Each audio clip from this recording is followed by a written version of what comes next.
Hello and welcome to the James Granström podcast, Super Soul Model series, where I help people tune and tap into their natural state of well-being. Today's episode is how to become more confident.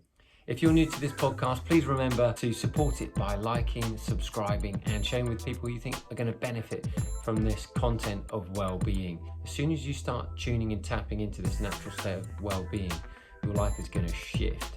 And if you can help other people do that, then you are creating a positive ripple effect. So I'm super grateful if you can hit that like, subscribe, and share button with others. So today's episode is all about how to become more confident. Confidence comes from this Latin word con, which means with, and fido, which means trust. Do you remember that dog Fido? Fido means a trustworthy dog, and dogs are primarily trustworthy. I love Latin and I love using these phrases and how words seem to come about. But confidence is such a huge part of the human experience. And with it, you feel capable of anything. And without it, you feel complete lack and limitation.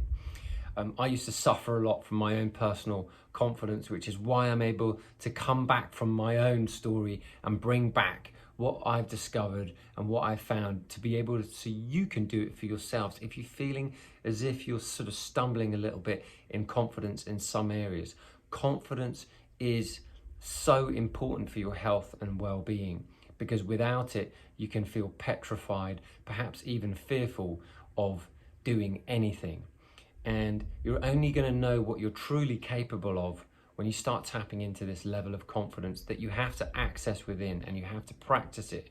And what I'm going to do is give you 12 strategies to become more confident. But in order to do that, we need to understand where a lack of confidence may come from. A lack of confidence can come from feeling let down by your parents or a guardian or friends or people at school. It's usually in your formative years, in those early years, when you are starting to learn thoughts and belief systems and the programs that enter.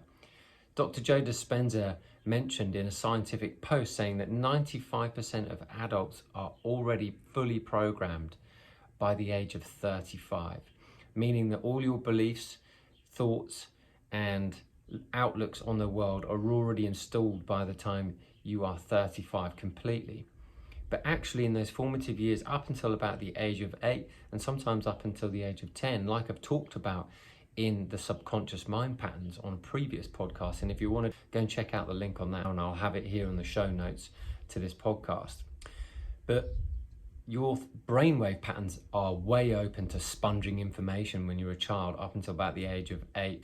And so when that's wide open, what's happening in your family environment, what's happening in your school is what you're absorbing. That's why kids who are really young are able to assimilate new information so quickly. I remember that my sister was able to speak 3 or 4 languages by the time she was like 7. So at that younger age, the mind is open. And sometimes we are picking up the information of perhaps a lack of confidence in the parents, a lack of confidence in the guardians or the babysitters, or even in the school environment from the teachers.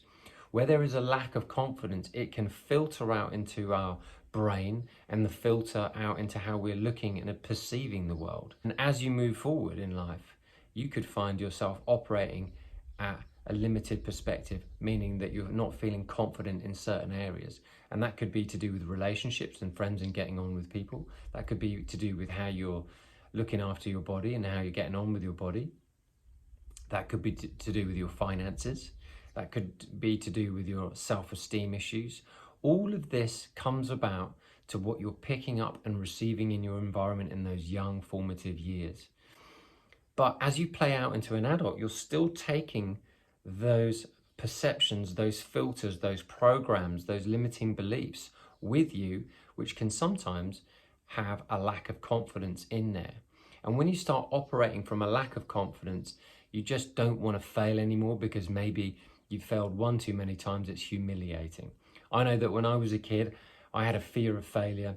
And after a while of failing so many times at certain things, particularly academically as a kid, I was so frustrated. I was like, I'm not even going to make the effort. And so this lack of confidence came in. And so I was willing to do certain things in sport, which I felt more confident in, but academically I wasn't willing to go for it because I didn't really feel as though I was interested, and my previous results hadn't given me much success. So why try? Why bother? And so looking into your own environment, it's really important to recognize that confidence is something that can be rewired in. And that's exactly what I love to share on this podcast. Ways in which you can rewire that electrical circuit, those electrical thoughts and belief systems that act like the electrical systems in your home that need rewiring and putting in the right place, so you allow the right thoughts and beliefs and actions to take when they come about. And so in today's episode, what I'm going to do is give you 12 of my strategies for becoming more confident. And confidence is so important because the world needs you being confident. And why does it need you? It needs you because when you turn up in your light, when you turn up in your power and you give the very best of yourself, which is a level of confidence, you can enlighten the way for others. You can inspire others. You can empower others. But most of all, you feel empowered yourself. And when you feel confident and you feel empowered and you feel great and things work out for you and you say what you're going to do and you do it and you get success and you get results, that is priceless. And in doing so, what you're doing is you're feeding your body and you're feeding your mind and you're feeding your soul your pure potentiality. Because in reality, you are pure potentiality manifested as a human form. You're a soul with a body, not a body with a soul. Now, if you're ready to rewire these old thoughts and belief systems, then here are my 12 strategies for becoming more confident. Number 1, your physiology. Sit up straight now. Put your chest out, put your shoulders back, put your head up. Not so up that, it looks as though your nose is in the air. I mean that your chin is up, so you're sitting perfectly in alignment with your spine. As your chest is going out, do you know what this is doing? It's increasing a level of testosterone in your body, and your heart is receiving more oxygen. So just by sitting up straight and having a straight spine with your chest out creates more oxygen going into the heart. And as you do that, that increases your levels of confidence. They did a study on this about the difference between soldiers who stand with their chest out and they stand with just relax, at ease. And the difference is they're more alert, they're more powerful, they're stronger, they're ready for anything, they're ready for preparation. And the difference is about the physiology. So when you change the way you stand, when you change the way you sit, particularly on the Sunday lunch table, we were told chest out, tummy in. When I was at the military at school for a couple of years, between about the ages of 14 and 16, we did this CCF, Combined Cadet Force. I was in a thing called the Guard of Honor, which means that we needed to stand in a certain way. We needed to have our arms in a certain way. We needed to have our chest and our spine stood in, and we needed to be stood in a certain way. Our whole posture needed to represent confidence, power, stillness, presence. All of these things are super important. And it requires a level of discipline. And so I found myself over time, little by little, sitting up straight more regularly, which has been great for the spine. And when you are sitting up straight rather than slouching, you're increasing your levels of confidence. Now, when you think of someone who is really upset or depressed or lacking in self-esteem, look at their posture, look at their physiology. Is it cramped up? Is it squashed up? Or is it open? Is it large? That's the difference. You'll notice that most people, when they're super confident, make themselves look bigger, which means your chest is out, your shoulders back, your head is up, you're stood in a certain way, your breathing patterns are different. So your physiology is my number one way to improve your confidence to begin with. And when you change the way your physiology is, meaning you're changing the way that the body behaves, and then that will change the way you're feeling and emoting, which will mean that you will move from one state of being to another. So you'll move from perhaps a feeling of lack of confidence to a feeling of total confidence by just changing your physiology and your breathing patterns. And remember, when you're more confident, you breathe more steadily. And when you're feeling less confident, you're breathing more erratically. So my number one thing is your head up, your back straight, you're breathing more deeply. You're able to look people in the eye. That's huge. Confidence means you're able to hold your own counsel, so you're able to look people in the eye and just stand firmly rooted into your own being. So confidence can come most definitely by the way you present yourself into the world. Also notice that when you're sitting in an environment with people, or you're sitting at a restaurant, can you take up more room with your arms without looking as though you are overpowering people? Because when you take up more space, it also means that you're creating more confidence in your body with your physiology by the way you stand and by the way you sit. One way, if you want to learn how to make sure that your back and your spine are straight, if you find your shoulders are tilting over, is by practicing the Alexander technique. I used to practice this about 15, 16 years ago, standing against the wall and putting my back completely against the wall so that the base of my spine and tailbone would create this perfect straight spinal line.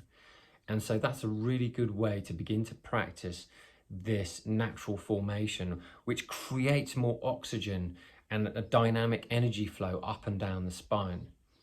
So the Alexander technique is a really interesting way to change your physiology by keeping your body and posture straight. And when you do, you're going to increase the levels of confidence and testosterone in your body. Number 2, your tone of voice. Your tone of voice is so important to increase your levels of confidence. If you're speaking really slowly or really gently, that can be nice if you're trying to be soothing. But confidence is someone who's able to articulate clearly what it is that they're trying to get across.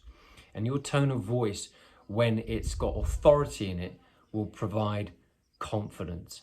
And your confidence comes through an authoritative tone that comes across when you're speaking to yourself or other people on the phone or in person or wherever. Your tone, if it's not monotonous, will often share a high level of confidence. And when there's articulation and there's tonal change and there's a variety of notes of up and down and enthusiasm in the voice, that can promote confidence. So your tone of voice is so important to change your levels of confidence. Forget that monotone sound and go for an authoritative tone. And the more you practice speaking slowly with little gaps in between your words, what that will do is draw more eyes to you. But more importantly, it will make you to be really able to think clearly about what you're saying. And when you're clear about what you're saying, you speak with authority. And when you know what you're talking about and you're able to articulate it in such a way, then that will grow. That is how you build that confidence muscle. So number 3 on the list of how to become more confident is to take calculated risks. When you are taking risks, you are going to receive a greater chance for reward because you are taking those risks. When I go for an audition or I go for a casting in modeling, and I've literally done thousands upon thousands in the last 20 years, what's happened is I've received so many no's, and that builds up this resilience inside. And that resilience inside helps you recognize that it's not no from other people or a yes from other people that you need, it's a yes from yourself. And so that there's this need for self-approval rather than external approval. And we've learnt that through our parents, that if we do this, we will get that love, or we will get that toy or whatever. And these are all the formative years about how our young mind works. But what's super important is that we begin to appreciate and approve of ourselves, because as soon as we begin to approve of ourselves, we begin to tap into this level of confidence. And that means that approval, self-approval, helps beget confidence. And so don't feel bad if you get a no. Just remember that so many no's eventually will become a yes. Think about all the people who've tried to publish their books and have received so many no's. I remember the story of J.K. Rowling's Harry Potter. I think she said she got turned away by 19 publishing firms before someone says yes. Jack Canfield got turned away with Mark Victor Hansen for Chicken Soup for the Soul, but they kept on going, they kept on believing in themselves. So think about when you have something of value to give the world, eventually someone will say yes, but you might need to knock on so many doors until you do get a yes. And that yes is a response or a sign from the universe that you are beginning to feel confidence in yourself. In short, you've got to take chances, you've got to take risks in order to get big rewards, but you've also got to bet on yourself. And when you bet on yourself and you're able to follow through because of disciplines that you put in place, confidence will begin to shine through you. Number 4, my 4th strategy for becoming more confident is affirmations. Affirmations are asking questions as if they are already done. When you ask the question, why am I confident? Your brain is kind of like going, it's kind of like having an electrical engineer come in and going, why am I confident? I've never really asked that question because I don't feel that confident. But when you ask yourself, why are you confident? Why am I confident? What happens is the brain has to start to look for evidence of where it's already confident, where you have been in your life confident. Have you been confident at cooking a meal? Have you been confident at speaking to certain people? Have you been confident at your job? Have you been confident at the way how you manage your money? Are you confident in a sport that you play? What could it be that you're confident in? And it doesn't matter where it starts, because your brain's just going to filter through where you're confident when you ask that question, why am I confident? And in his book of Affirmations, Noah St. John has like a load of success stories of people who've had things happen to them. And I've had so many things happen as a result of, reading that book and applying a lot of the why am I or why have I types of questions as if they're already a reality. And the brain knows different, and the universe knows different to what you're thinking and imagining or what you're saying to yourself, as long as there is an emotion present. And so when you say I am confident and your body doesn't believe it, your body's just going to give you that level of energy, which is I'm not confident, even though you may say I am confident. But that's a regular affirmation. But when you say, why am I confident? Now your brain has to look for where you are. And so the body starts to respond differently. And the body never lies. The body always is the perfect feedback mechanism to let you know how well you're doing. And so when you ask these questions as if they already are, then the body can emote and respond electrically different out into the universe, which will bring back different results. One of the questions that the guy said in Noah St. John's book was, I was really feeling a lack of confidence in asking a girl out, and I was really attracted to her, but I was really, I was a bit I was too shy because I thought she was way above my league. And lo and behold, he started saying this affirmation, why am I confident? Why am I confident? For about 3 to 4 weeks. And eventually he mustered up the courage after about 2 months to ask her out on a date. So he asked her out on a date, and within 6 months they were engaged. And so that was a really beautiful story of someone who was applying these affirmations of why am I confident, to go from one end of the scale to the other, to a lack of confidence to a feeling of total confidence. And it's just asking that question to yourself silently, or writing it down, or listening to it and saying it over and over in your mind, that things can begin to shift. Because when you ask better questions, you will get better answers. But also, aside from asking better questions, when you're asking an empowering question, the physiology in your body is going to change, and you're going to stand differently, and you're going to talk differently, and you're going to begin to take different actions. And as soon as you begin to do that, that's when the confidence kicks in, and you do it over and over again. And we revere the athletes and revere the people who are able to repeatedly have success when they're up against it. And the reason being is because they trust themselves, because they've disciplined themselves, because inside their body, they have a physiology about how to behave when life's challenging. Look at Novak Djokovic, always able to turn it round, and Federer and Nadal. Doesn't matter who you look at the people that you revere. Look to see how they're standing, look to see what they're saying, look to see how they're behaving. When you appreciate an actor or an actress, or someone that you really respect and what they're doing in the world, look how they're talking, look how they're standing, look how they're sitting, look how they use their tone of voice, because there are telltale signs there in what they're doing with that level of confidence that's emitting from them in that moment. But affirmations is a wonderful way to be able to start tapping into that confidence from within. Number 5, meditate.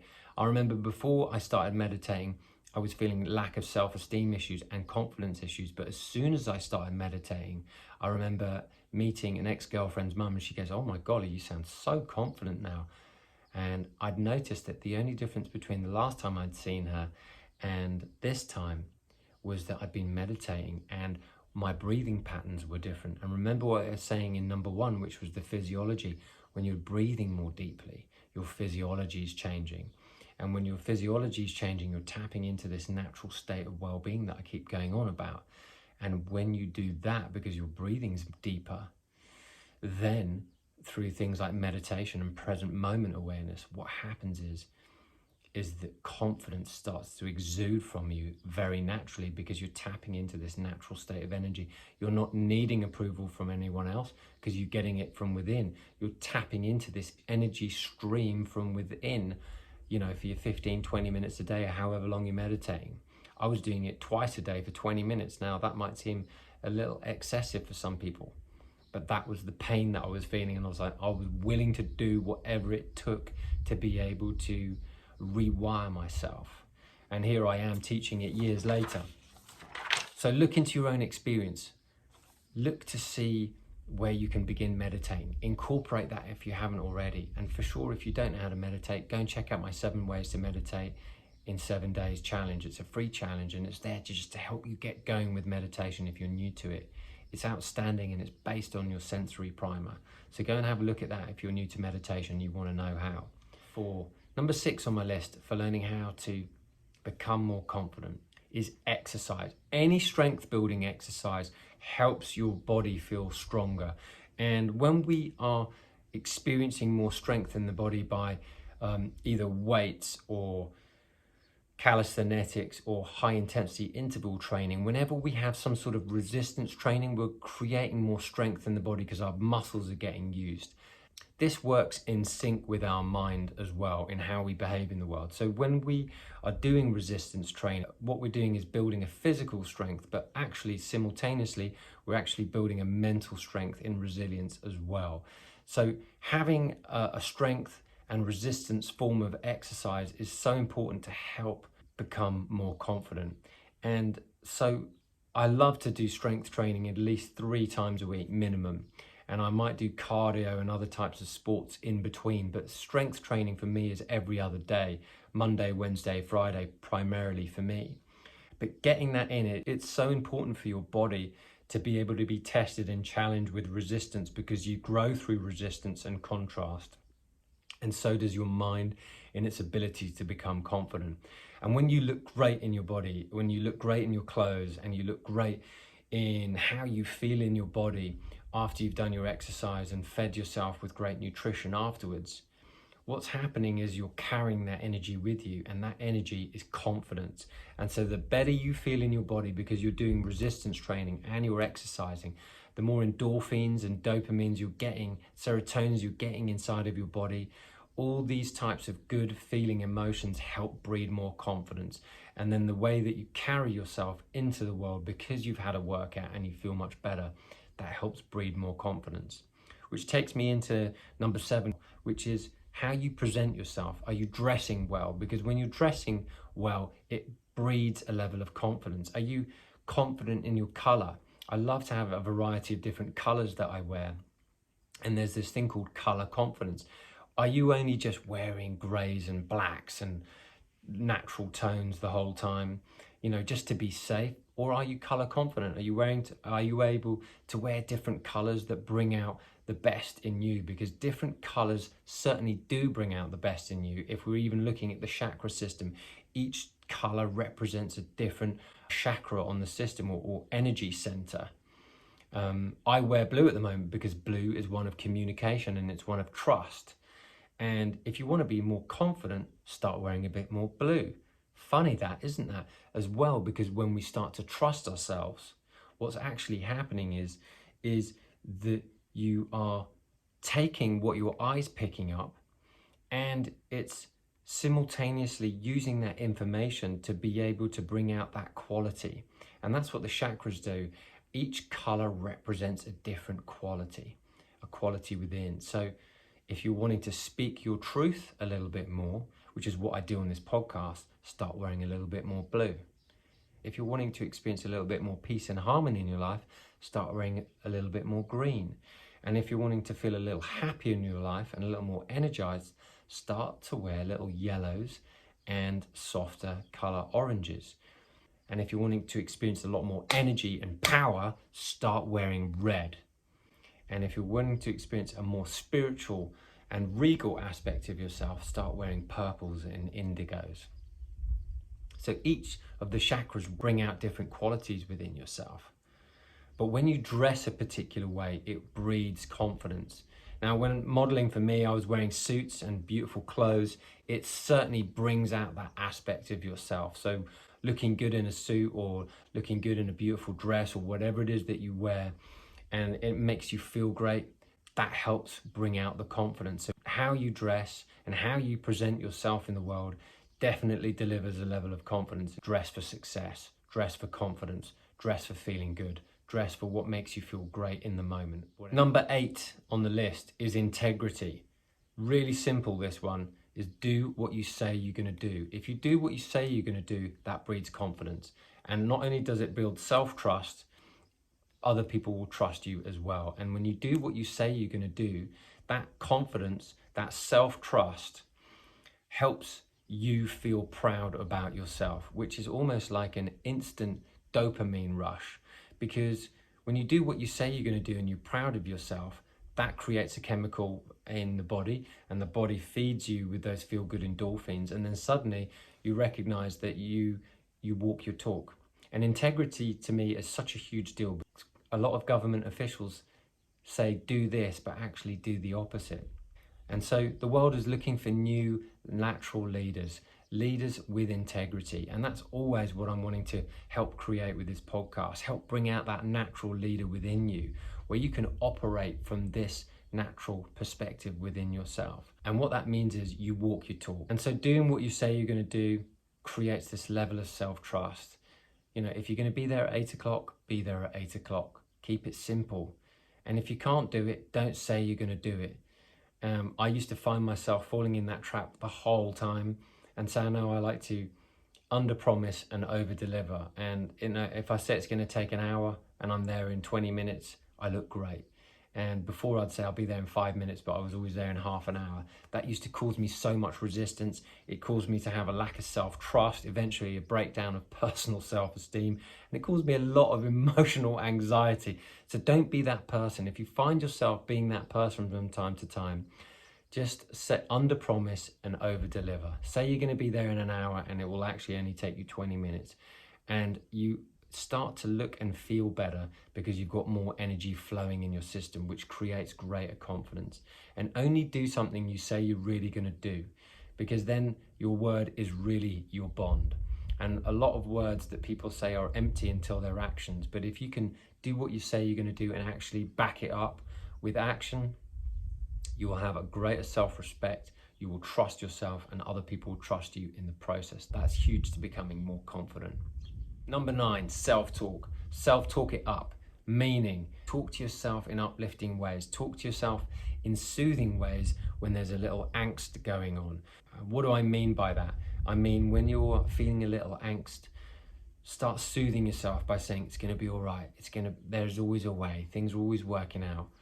I'll get there eventually. It's going to be all right. This will pass. There's no rush here. It's going to be all right. It's going to be okay. As if you would talk to that inner child aspect of yourself, that inner child who's operating between the ages of 0 and 8, where their subconscious mind is wide open. We need to talk to that aspect of ourselves because that's the one we need to become in harmony with. And if you're soothing to yourself when you're feeling that anxiety or you're feeling that sort of real pressure, what happens is you begin to soothe the nervous system, and soothing that nervous system is exactly what you need to do to get your emotional center. And if you're feeling quite good and you need some energy, that's the time to give yourself a positive pep talk. Start to give yourself, it's going to be all right. We're going to get there. This is going to work out. This is going to be good. And that type of energy is particularly helpful in creating positive momentum as well. So talk to yourself in positive terms. And if you start to hear any of those negative voices kick in, just be present and recognize that you have the choice to guide your self-talk. Be the boss of your mind. Be the boss of your inner dialogue. Don't let that negative self-ego chatter on your shoulder have the dominant voice. Be the person who drives your own bus. Don't let someone else drive your own bus. And one of the best ways to do that is by being gentle with your self-talk, letting yourself off the hook when you do something wrong, and recognizing that there is always another opportunity on its way, no matter what. There's always another bus coming. And just because you've missed this one doesn't mean it's the last one coming. There is always another bus, there is always another boat, there is always another opportunity coming. But you've got to keep your eyes and ears open, because remember, all ships come in under calm seas. And when you're calm and you're receptive, those opportunities are going to flow in, and then you're going to feel super confident, and you're going to be super prepared and super ready. Number 10, write a list of your daily successes. This is so important for your confidence. If you're lacking confidence, it might mean that you have fallen short about seeing what little successes and little wins that you've had. I started writing my little successes every day down years ago, and it was just like I started with 5. What little wins have I had today? Oh, I did a workout, I did a meditation, I made that phone call to that client, I went to that audition and I booked the job. You know, what else? I did a nice little random act of kindness today. Start super small wherever you're at, but if you can get little lists and gains of where you've done well today, what that does is it fuels your fire. It fuels your ability to recognize that you've had little gains today, you've had little wins. You know, that's super important for you. And particularly when you're feeling a bit low, it's great to write down these little wins, these little successes every single day. I write them after like my gratitudes, you know, I write down like what I'm grateful for. But I'm writing down also what my little wins and what my gains are. What have I done? What's been a success for me today? And that is so important to help fuel your own fire, fuel your own passion, fuel your own eagerness. Because as soon as that starts to become buoyant, you will fly. And so you want to have a little bit more confidence, start writing down your daily successes and your daily wins, however small.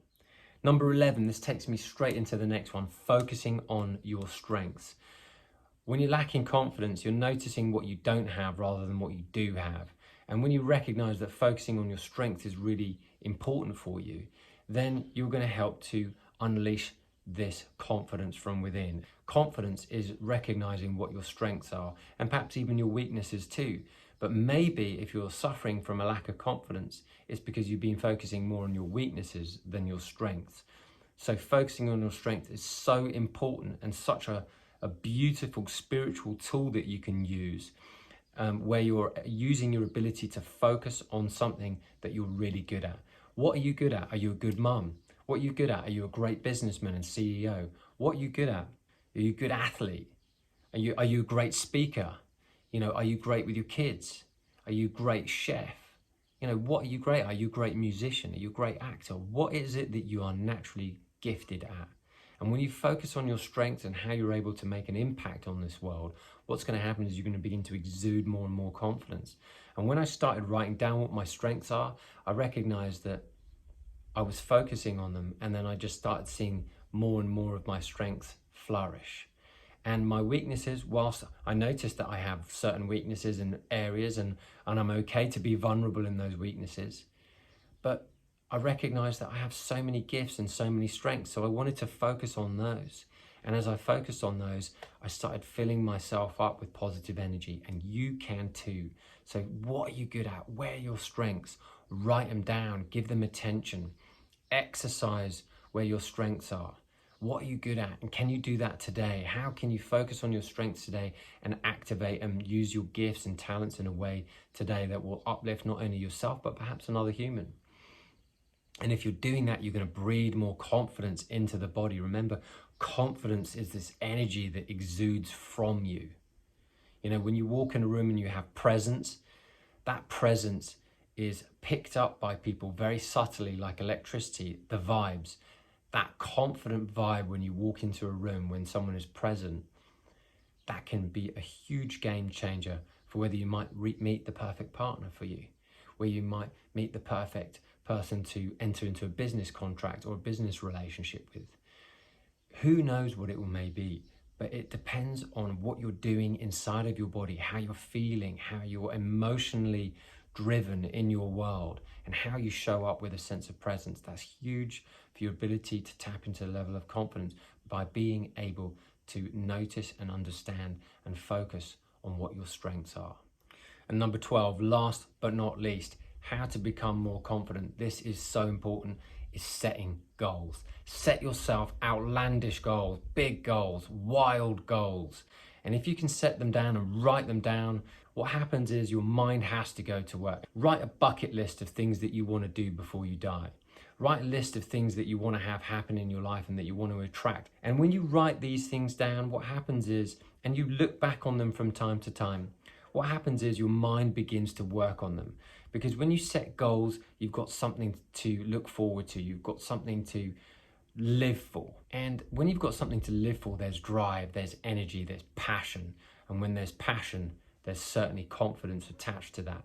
And so having wild goals of what you really want in your life, that you think that you could really, really do, whether maybe it's travel someplace, or maybe it's have a beautiful partner and a beautiful relationship and a beautiful marriage. Maybe it's to make, $100 million or whatever it might be. What is it for you that's important for you? Write your goals down.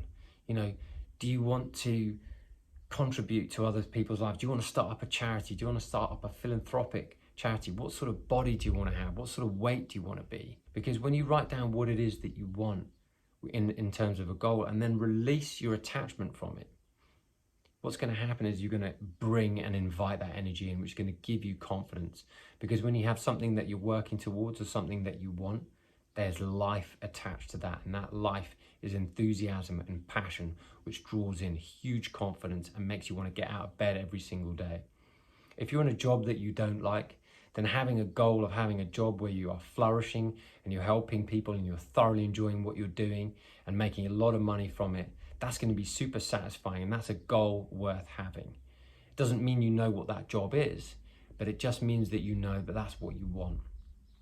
And so when you write it down, what happens is your brain starts to assimilate that information and starts to figure out what you personally like. That's how the universe works. The universe works by you giving it something to deliver to you. What do I want? I want this. Don't always be so specific that it needs to be here by next week, because if you want it here by next week, that can cause a lot of resistance. Let the universe work it in its own divine time. Like I said, I was given the idea to do this podcast about 11 years ago, and I only started it about 2 years ago. But all this time, I've been getting new information, having new experiences, having both light and dark experiences in my life, so I could experience the dark and go, hang on a minute, look what I've discovered in this darkness. There's some wisdom to be discovered here, and maybe I can share my findings with people like a treasure.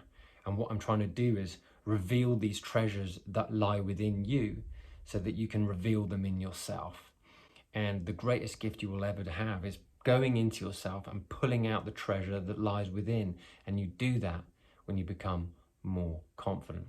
I hope you've enjoyed today's show, and if you have, I would love to hear from you over on Instagram. Why not send me a DM or tag me in a post about what your main takeaway is from today's show.